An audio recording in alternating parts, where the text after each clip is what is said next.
दोस्तों, 14 जुलाई सावन का पहला सोमवार के दिन एक चीज जरूर खा लेना, पूरे साल जमकर पैसा आएगा। जी हां दोस्तों, 14 जुलाई सावन का पहला सोमवार की आप सभी दर्शकों को ढेर सारी शुभकामनाएं। दोस्तों, इस बार सावन का पहला सोमवार 14 जुलाई को है और इस दिन यानी 14 जुलाई सावन सोमवार पर बहुत सारे विशेष शुभ योग का निर्माण हो रहा है। दोस्तों, कई ग्रह नक्षत्र का एक साथ मिलन होने के कारण इस दिन कई सारे राज्य योग सिद्ध का भी निर्माण हो रहा है और इस दिन ब्रह्मा नामक योग बन रहा है और सिद्ध नामक योग भी बनेगा। दोस्तों, भगवान शिव शंभू को सावन सोमवार का महीना बहुत ही प्रिय है और इस दिन अगर आप यह एक चीज खा लेते हैं तो पूरे साल आपको पैसों की किल्लत नहीं झेलनी पड़ेगी, जीवन में खूब धन संपदा आएगी और भोलेनाथ की कृपा आपके ऊपर सदैव बरसती रहेगी। इस दिन आप कुछ करें या ना करें, पर 14 जुलाई सावन का पहला सोमवार के दिन यह फल जरूर खा ले। दोस्तों, हमारे हिंदू परंपरा में सावन का बहुत महत्व है और भक्तों, सनातन धर्म में सावन के महीने का बहुत अधिक महत्व होता है। सावन का महीना हिंदू पंचांग का 5वां महीना होता है।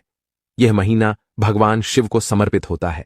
इस महीने में शिव भक्त भगवान शिव की विधि विधान से पूजा अर्चना करते हैं और सावन के महीने के सोमवार का महत्व और भी अधिक होता है। इस माह में शिव की पूजा अर्चना करने से सभी मनोकामनाएं पूरी हो जाती। धार्मिक मान्यताओं के अनुसार सावन के महीने में भगवान शिव और माता पार्वती की विधि विधान से पूजा करने भक्त की मनोकामना पूरी होती है। इसके साथ ही सावन के सोमवार व्रत रखने से भोलेनाथ की विशेष कृपा प्राप्त होती है। दोस्तों, सावन के पवित्र महीने का आरंभ 11 जुलाई 2025 दिन शुक्रवार से हो रहा है और सावन महीने का समापन 9 अगस्त को होगा।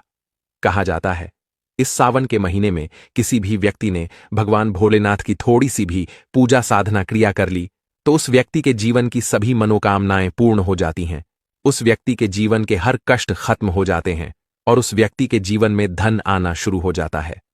माना जाता है कि एक दिन प्रकाश के रूप में शिव जी प्रकट हुए थे और 14 जुलाई सावन का पहला सोमवार के दिन अगर आप सिर्फ पूजा पाठ करते हैं तो यकीन मानिए जीवन में सुखों की प्राप्ति होती है और तमाम तरह के प्रयोग हम करते हैं, लेकिन अनजाने बस हम कुछ ऐसी गलतियां कर देते हैं कि पूजा में मिलने वाले पुण्य की जगह हम कहीं ना कहीं पाप के भागी हो जाते हैं या फिर हमारी पूजा ही निष्फल हो जाती है। ऐसे में वह कौन चीज है जिन्हें भूलकर भी नहीं करना चाहिए? शिव जी की पूजा में और कैसे बचे, आइए जानते हैं। दोस्तों, सबसे पहले हम आपको बता दें, जब भी आप शिवालय जाएं, शिव जी पर जल अर्पित करें तो जहां पर से जल बाहर निकलता है उसको कभी मत लांगे। उसे हम जलहरी कहते हैं, उसे नहीं नागना चाहिए। उसे लागने से बहुत दोष लगता है, आपका स्वास्थ्य भी खराब हो सकता है। दूसरी बात, आपने देखा होगा शिव जी की पूरी परिक्रमा नहीं की जाती, आधी परिक्रमा जरूर करें और तुलसी के पत्ते भूलकर भी शिव जी को अर्पित मत करना। कभी कभी जाने अनजाने में शिवलिंग पर कुछ लोग सिंदूर अर्पित कर देते हैं, हल्दी अर्पित कर देते हैं। यह सब स्त्री और देवी शोभा की वस्तु है और भोलेनाथ तो ठहरे बैरागी, तो उन्हें यह चीजें कभी अर्पित नहीं करना चाहिए। भक्तों, हम जो पूजा करते हैं तो प्रभु की भक्ति में बहुत ज्यादा ही डूब जाते हैं। ऐसे में और भी बहुत तरह की गलतियां हो सकती हैं, ऐसे में ध्यान रखें। एक तो सफेद या लाल रंग के वस्त्र धारण करके आप पूजा कर सकते हैं। संभव हो तो इस दिन जब आप शिवलिंग पर जल अर्पित कर रहे हो तो तब जल के साथ साथ दूध, दही, घी, शहद, शक्कर भी अर्पित कर सकते हैं, लेकिन शिवलिंग के ऊपर प्रसाद मत अर्पित करना। आपको अगर प्रसाद अर्पित करना है तो नीचे किसी चीज में रखकर अर्पित करें। शिवलिंग पर अर्पित किया गया प्रसाद ग्रहण भी नहीं कर पाएंगे, इसीलिए हम शिवलिंग के पास का चरणामृत प्रसाद करते हैं। भक्तों, सावन सोमवार के दिन अगर आप रात के समय पूजा करते हैं, प्रदोष काल में करते हैं, तो आपको इसके फल ज्यादा मिलते ही। हालांकि रात्रि जागरण का भी विधान है। भक्तों, शिव जी को भूलकर भी कुछ ऐसे फूल हैं जिन्हें अर्पित नहीं करना चाहिए। आप जब भी शिव जी की पूजा करेंगे सावन सोमवार पर तो शिव जी के साथ जगत माता पार्वती की पूजा करें, दोनों का आशीर्वाद एक साथ आपको मिलेगा। बेलपत्र बिना अर्पित किए तो आपकी पूजा ही अधूरी रह जाएगी। आप उस पर चंदन केसर या फिर अगर पाउडर वाला चंदन है तो उसे पानी में घोलकर आप ओम लिखी, राम लिखी, फिर शिवलिंग पर नमः शिवाय कहते हुए बेलपत्र उल्टा करके अर्पित करें। शिव जी की पूजा में अक्षत जरूर अर्पित करें। अक्षत अर्पित करने से जीवन में कभी भी धन की कमी नहीं होती। चावल टूटा हुआ ना हो, इस बात का ध्यान रखें। साथ ही शिव जी की पूजा में एकदम काला वस्त्र पहनकर पूजा पाठ नहीं करनी चाहिए।